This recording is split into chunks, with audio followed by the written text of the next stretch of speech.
আসসালামু আলাইকুম। সবাই কেমন আছেন? আশা করছি সবাই ভালো আছেন। আলহামদুলিল্লাহ আমিও ভালো আছি। তো আজকে আমি বিরিয়ানি রান্না করব আমার ছেলের জন্য। সে হুট করেই বলল যে বিরিয়ানি খাবে। ও ছোট বাচ্চা। তো আমার হাতের কাছে যা, যা ছিল তাই দিয়ে আমি রান্না শুরু করে দিছি। তো এখানে আমি দেখাচ্ছিলাম যে আদা, রসুন, পেঁয়াজ কাটা, তারপরে হচ্ছে মুরগির মাংস সবকিছু আমি রেডি করে নিয়েছি। এগুলো আর কি বলতেছিলাম। তো এখানে আমি রান্না শুরু করে দিছি।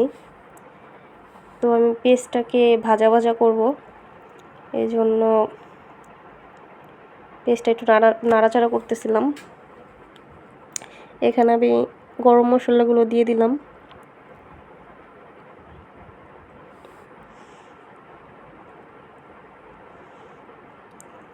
আমি প্রথমে ঘি দিয়েছিলাম, ওইটা ভিডিও করতে মনে ছিল না। তো পরে আবার ঘি দিব, এখন ঘিটা কম হয়ে গেছে।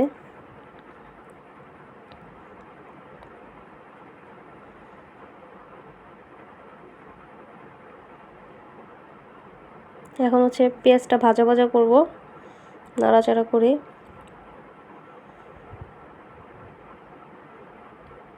আমি আদা রসুন দিয়ে নিলাম পরিমাণ মতো। আদা রসুন হচ্ছে একসাথে বাটা আছে, মিক্স করা, এজন্য একসাথেই দিয়ে দিলাম। পরিমাণ মতো হালকা পানি, লবণ,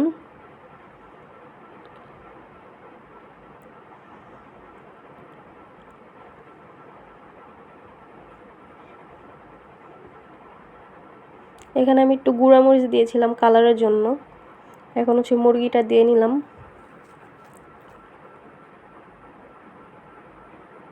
আমি কোনো রেসিপি শেয়ার করছি না, আমি যেভাবে রান্না করি সেটাই আর কি আপনাদেরকে দেখাচ্ছি।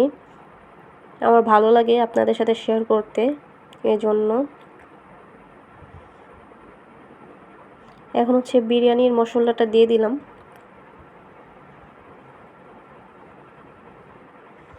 আগে আমি অল্প দিয়ে দেখছিলাম যে আরও লাগবে নাকি, পরে আবার দিয়ে দেব।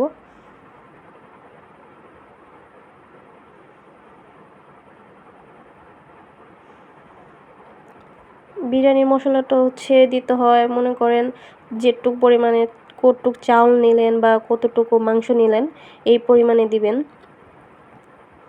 বেশি হইলে বেশি, কম হইলে কম।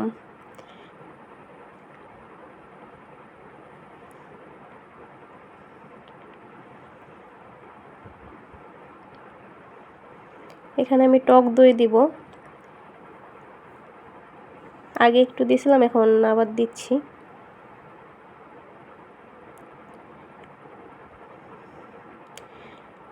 আজকে হচ্ছে আমাদের বাসায় কারেন্ট ছিল না। এই ঠান্ডা ঠান্ডাই ছিল, তাও তো গরম গরমই লাগতেছিল দুপুরের টাইম। এর মধ্যে আমার ছেলে বলছে বিরিয়ানি খাবে, তো ভালো লাগতেছে না রান্না করতে, তারপরও করলাম।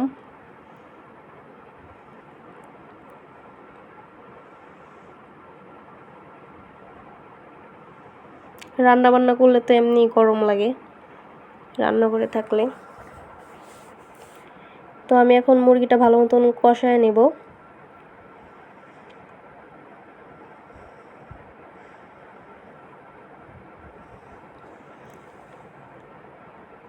রোদটা হচ্ছে কমে গেছে, বাইরে অনেক রোদ ছিল, আস্তে আস্তে রোদটা কমে গেছে, এখন একটু মানে ভালো লাগতেছে।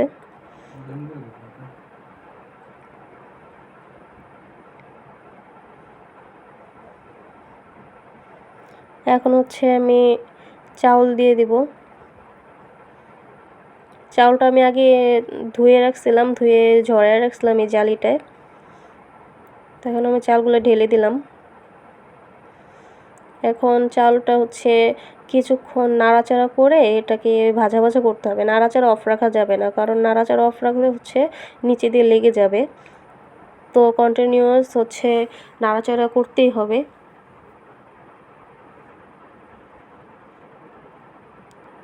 তো আমি এখানে সেটাই বলছিলাম যে নাড়াচাড়া করবেন, নাহলে যে লেগে যেতে পারে।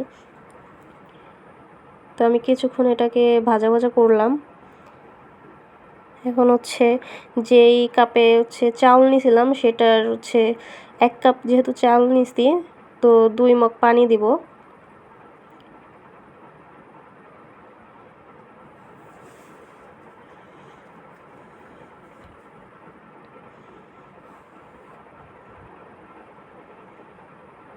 এখানে হচ্ছে আমার পানি দেওয়ার পরে হচ্ছে কিছুক্ষণ পর ঢাকনা উঠানোর পর হচ্ছে বলক আসছিল, এটা আমি দেখাচ্ছিলাম।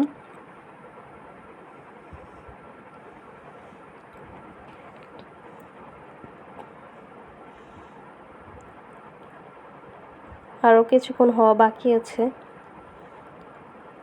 এখনও পানি আছে। তো জালটা আমি একদম কমায় দিছি, নাহলে নিচে লেগে যেতে পারে। এই তো আমার বিরিয়ানিটা রান্না শেষ। তো আপনাদের যদি আমার ভিডিওটা ভালো লাগে সবাই হচ্ছে লাইক কমেন্ট করবেন, চ্যানেলটাকে সাবস্ক্রাইব করবেন। এই তো এটা আমার খাওয়ার সময়। এটা হচ্ছে আমার হাজব্যান্ড খাবে, আমার হাজব্যান্ডকে আমি বেড়ে দিলাম। তো যেভাবে রান্না করছি আলহামদুলিল্লাহ অনেক ভালো হয়েছে। সবাইকে আল্লাহ হাফেজ।